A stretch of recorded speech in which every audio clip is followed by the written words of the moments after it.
The universe, when you start thinking about it, is the most mysterious place.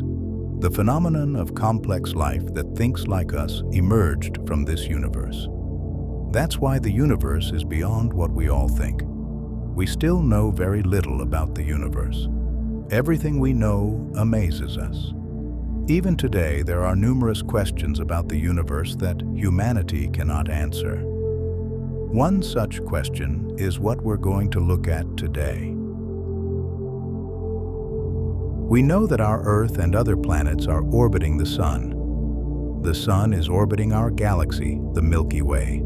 According to our estimates, about 100 billion stars, along with numerous gases and dust, are orbiting the Milky Way along with the Sun. Until the 20th century, we thought our galaxy was the entire universe. But is the Milky Way the only galaxy in the universe? No. Like the Milky Way, there are approximately 2 trillion galaxies in our universe. That's a number we can never even imagine. That's why we can't even illustrate it on a screen. By now, you should have gotten a small idea about the size of the universe. But what if I told you that all the galaxies, stars, planets, protons, electrons, and neutrons we see make up only 5% of the universe? That means the remaining 95% of the universe is made up of some other substances. Of that, 68% is filled with dark energy and the remaining 27% with dark matter. Today, we're going to talk about dark matter.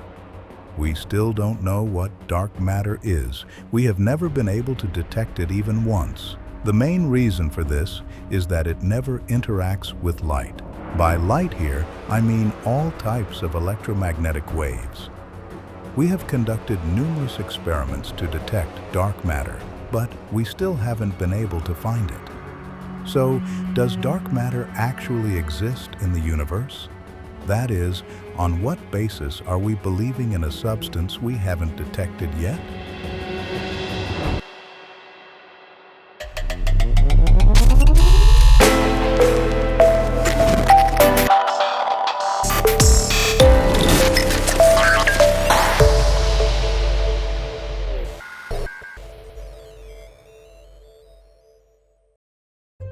July 23, 1928, Pennsylvania.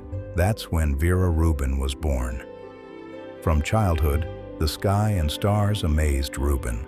At the age of 14, Rubin built her own telescope. Rubin's ambition was to become an astronomer. That ambition brought Rubin to Vassar College in New York.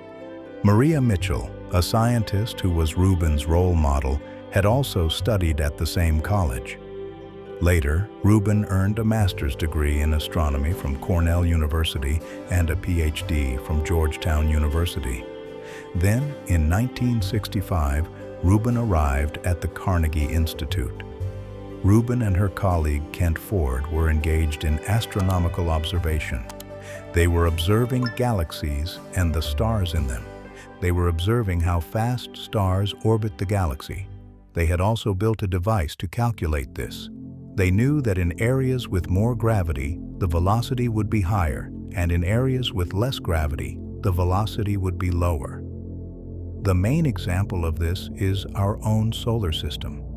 So their goal was to take accurate measurements of these variations in stellar motion. And so they calculated the velocities of the stars. But when they examined the calculations, they were in for a big shock. All the stars in the galaxy were traveling at the same speed. That is, the star located close to the black hole and the star located farthest away were traveling at the same speed. Then they started observing other galaxies, but in all the galaxies they observed, stars were moving in the same way. The main question before them was how to analyze this according to our laws of physics. Then, they started making another observation. They tried to visualize the shapes galaxies could have according to the gravity created by the mass of stars in galaxies. But there too, the result was very different. The mass of all the objects contained in each galaxy cannot hold them together. That is, if only the stars and other matter we see are in that galaxy, they should all move away from the galaxy, because the matter there doesn't have the mass and gravity to hold all those stars together. Thus, they realized that there is some matter that we cannot understand, and that influences gravity. This was the first concrete evidence of dark matter. But Rubin wasn't the only one to first discover the characteristics of dark matter. Years earlier, a scientist named Fritz Zwicky had also discovered this abnormal velocity of stars. He believed there was matter in those galaxies that we couldn't detect. He was the one who gave it the name dark matter. He saw it as matter existing only at the edges of galaxies. But Rubin didn't discover dark matter as a phenomenon confined only to galaxies. Dark matter is filled all around us. It's filled in our solar system and on Earth. It's even passing through our bodies. But we still haven't found an answer to the question of what dark matter is. We are still conducting numerous experiments to find dark matter. Anyway, this isn't the first such occurrence in science. We have found answers to many phenomena for which we didn't have answers. In the future, we may be able to understand what dark matter is and how it works. But perhaps everything we've discovered could be wrong. That is, the matter called dark matter may not exist in the universe. Or perhaps the universe doesn't work the way we've understood it so far.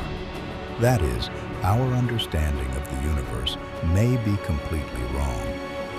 As I said at the beginning, if complex life like us emerged through evolution, perhaps the universe works in a way that's even more complex than that.